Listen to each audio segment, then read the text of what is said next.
answer the question from all the way from last week on Q that I forgot to read. Okay, go ahead. Sorry. It says, Shalom Rabbi, can we still communicate with a rabbi who lost his shirt to the world to come? Can we share to where?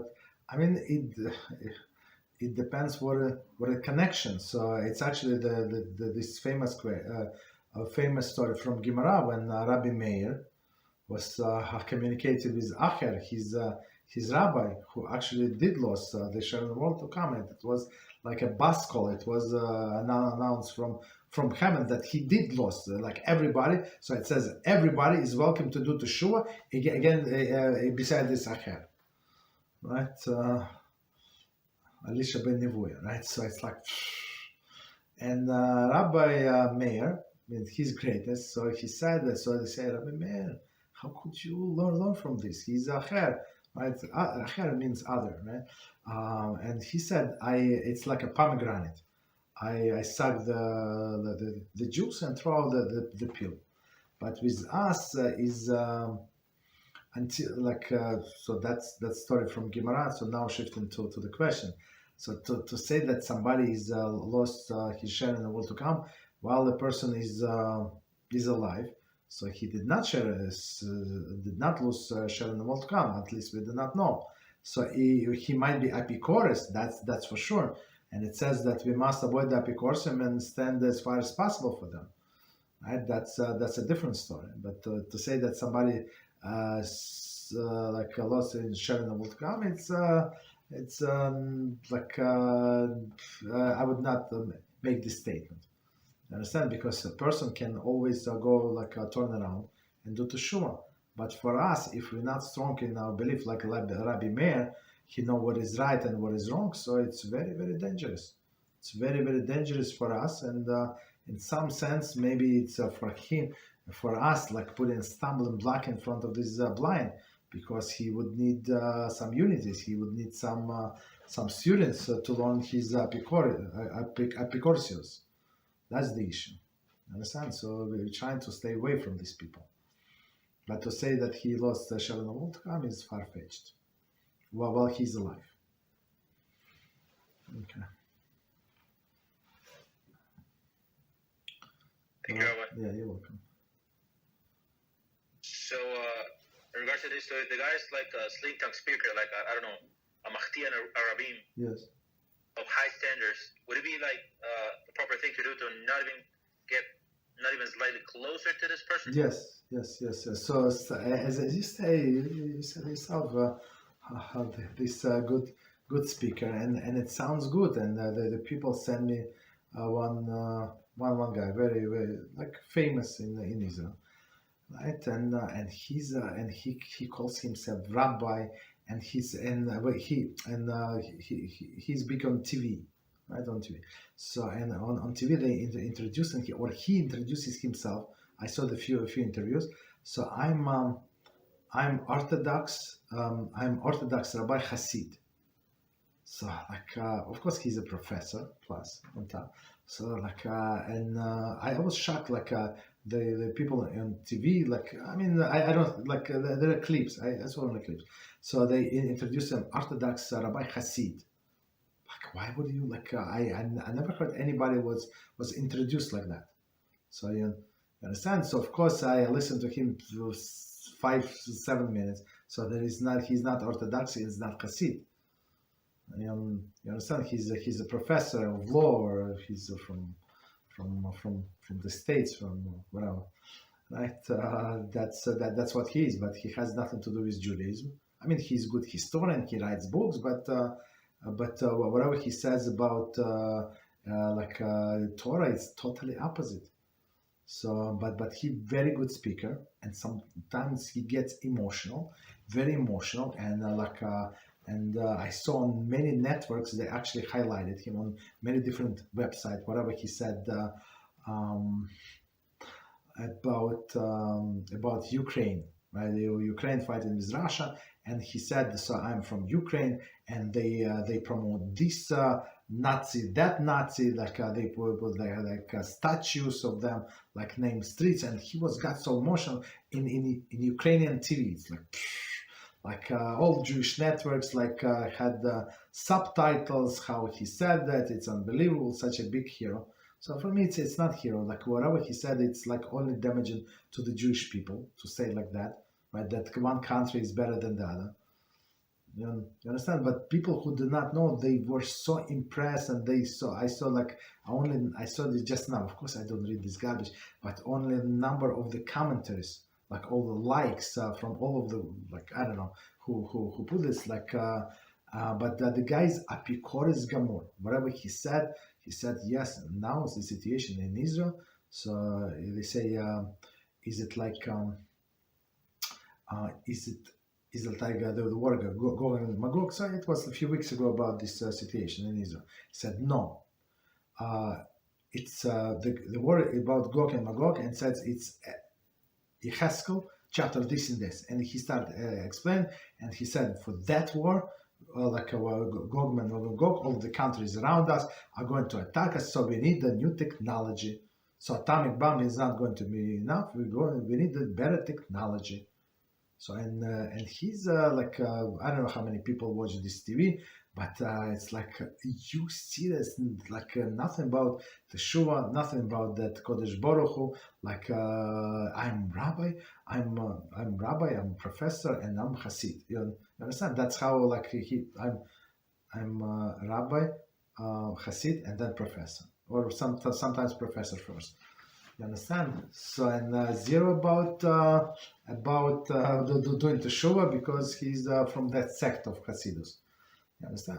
He's not Hasid, but basically people. What I'm trying to say, people who do not understand what Judaism is about, they will vote for this guy. And we had on our channels said he's the best rabbi. I mean, I don't ask you who is the best rabbi, but they volunteered to come to our channel and say that they listen to this guy. You understand how popular he is? And he's a complete Apikores, and it's only one thing that he said, this clown. You understand? So a person who is not knowledgeable, like a Rabbi Meir, that can suck this juice of the pomegranate juice, and not explain, they would the whole pomegranate, right? And had stomach ache. You understand? So we try to stay from these people as far as possible. That's the bottom line. What else? Thank you very much, Rabbi. You're welcome. So next question, our friend made the question about the rabbi who lost his share to the world to come. Says, can you learn Torah from a rabbi who lost his share to the world to come? For what Rabbi Yaron Reuven Shlita said was New World Order ideologies and own beliefs are not from the Torah. Could you say what Rabbi Reuven Shlita said one more time, please? Yes. For what Rabbi Reuven Shlita said was the New World Order ideologies and own beliefs are not from the Torah. Okay. So can you learn from this rabbi who, first of all, why would you want to learn from a rabbi who lost? I mean, even in our opinion, let's say he's not, or he is, more likely that he is. There are others kosher rabbis. Why do you want to learn from somebody not kosher? I don't understand this part. But the New World Order, I mean, that's topic from Yetzer Hara, how Yetzer Hara they trying to fight with us. So it says no, you learn Torah, but this is also Torah. How many times in my life I heard this is also about some shtuyos, right? The also Torah. But I will always ask these people, but do you learn actual Torah? Not also, but actual Torah? He said, yeah, absolutely. So I said, what is the blessing for this soup? Nobody knew, never ever anybody knows what the blessing for the soup. Of course, we learn it's a simple answer, right? But people get confused. and for the soup, right? So we're trying to stay away from these people, and from this topic, like how this it's not one of the topics that is going to help me in my final judgment.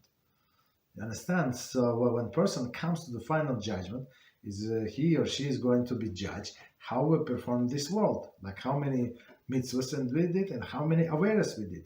And if person did averas, like sins, because he did not get to it, he did not learn, right? But instead of he was learning, she was learning about New World Order, about the animals, this and that, I don't know, about all of these other things that not related to their job, like for a fun, like not related to the Torah.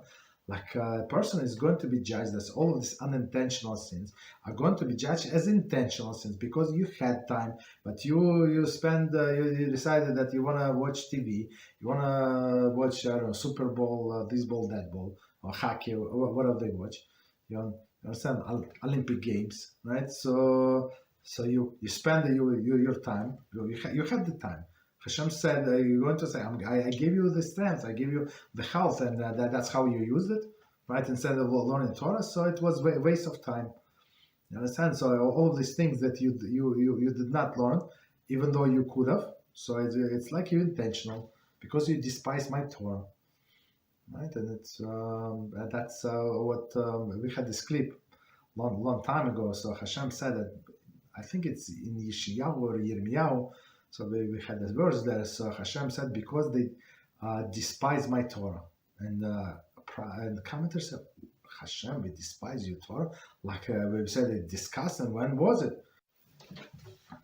So when exactly we despise our Torah? And the prophet says, right, when you not learning the Torah, when you're busy like a Greek in something else, it means that you despise the Torah. If the Torah would be sweeter in your eyes, like you would not change it to anything. You would be learning from morning to night. But since you find something different, so it's like you despise it. You understand? So we also have always have to have like all the like end goal. Where are you going, and what is going to be asked on the final exam? Like for example, you getting ready for exam. You need to know you cannot learn all of the other subjects. Right, you have a exam on this subject, right? So you need to know at least like at least it's narrowed down, like what they're going to ask you. Maybe you can have a sample of what they asked last year or previous class. You understand? So, but we know exactly what they're going to ask us. We have this book Shulchan Aruch. So whatever we will learn in our classes, it's exactly what they're going to ask us. What they're going to judge us. Right, so I had a class on Mondays. I have a Mishnah class. I mean, very sophisticated things. Maybe we try to understand. We break our heads. But are they going to ask us about whatever we learned in this Mishnah? Only after Mashiach comes, because we learn sacrifices. Okay, so I'm trying to learn sacrifices. Okay. So, but until Mashiach comes, it's not relevant. But whatever we learn in this class, it's 100% is going to be asked of us. 100%, whether they did it or not. So, other things. Okay, what else? Thank you, Rabbi. You're welcome.